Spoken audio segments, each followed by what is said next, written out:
2025 সালকে বিদায় জানিয়ে নতুন বছরের দরজায় দাঁড়িয়ে পুরো বিশ্ব। ক্যালেন্ডারের পাতা বদলানোর এই মুহূর্ত শুধু সময়ের নয়, অনুভবেরও। ঘড়ির কাঁটা যখন ঠিক 12টা এসে থামে, তখন ভাষা, দেশ আর সংস্কৃতির সীমানা পেরিয়ে একসাথে সবাই বলে ওঠে হ্যাপি নিউ ইয়ার। নতুন বছরের সবচেয়ে আইকনিক দৃশ্য যুক্তরাষ্ট্রের নিউ ইয়র্কে। টাইমস স্কয়ারে মধ্যরাতের বল ড্রপ দেখতে জড়ো হয় 10 লক্ষেরও বেশি মানুষ। আলোর ঝলকানি, মিউজিক আর কাউন্টডাউনের রোমাঞ্চে পুরো স্কয়ার যেন এক বিশাল লাইভ সিনেমা সেট। একই সময়ে ব্রাজিলের কোপাকাবানা সি বিচে শুরু হয় রেভিলন, মানে বিশ্বের সবচেয়ে বড় নববর্ষের পার্টি। 19টি নৌকা থেকে 12 মিনিট ধরে আতশবাজি, আকাশ জুড়ে 1200 ড্রোন, সব মিলে সমুদ্র, আকাশ আর মানুষের উচ্ছ্বাস মিশে যায় একসাথে।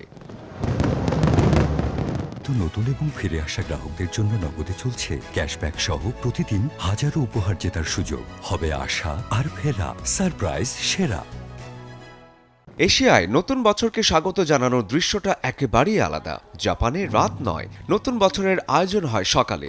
টোকিওর ঐতিহ্যবাহী মেইজি মন্দিরে হাজার হাজার মানুষ ভিড় করেন প্রার্থনায়। নতুন বছরের আশা আর স্বপ্ন নিয়ে যান মুদ্রার বিনিময়ে। অন্যদিকে উত্তর কোরিয়ার কিম ইল সুং স্কয়ারে নতুন বছর আসে হাই ভলিউম মিউজিক আর নাচে।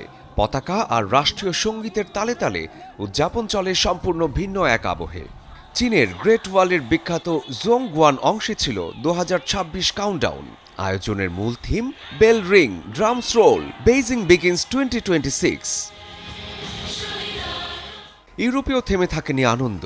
জার্মানির বার্লিনে ঐতিহাসিক ব্র্যান্ডেনবার্গ গেটের সামনে প্রায় 20,000 মানুষ অংশ নেন উন্মুক্ত কাউন্টডাউন উৎসবে। ডিজের বিট আর 7 মিনিটের আতশবাজিতে রাতের আকাশ হয়ে ওঠে রঙিন ক্যানভাস।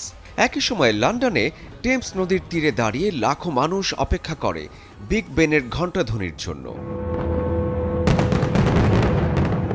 ঘণ্টা বাজার পর টানা 14 মিনিট আলোয় ভরে ওঠে লন্ডনের আকাশ। ভালোবাসার শহর প্যারিসেও নতুন বছর মানেই উৎসব। রাতের আধার কেটে সবাই নেমে আসে রাস্তায়। মধ্যপ্রাচ্যের কাতারে লুজাইল বুলেভার্ডে হাজারো মানুষ জড়ো হন ডিজের সুর আর চোখ ধাঁধানো ফায়ারওয়ার্ক দেখতে। আর দুবাই, মধ্যরাতে পুরো শহর থমকে তাকিয়ে থাকে বুর্জ আল খলিফার দিকে। আতশবাজি আর বিশাল স্ক্রিনে ভেসে ওঠে নতুন বছরের বার্তা। একটি রাত, নতুন একটি বছর, কিন্তু উদযাপনের রং ছিল ভিন্ন ভিন্ন। তবু সবার আনন্দের ভাষা ছিল একটাই, স্বাগতম 2026। শরীফুল হক, চ্যানেল 24।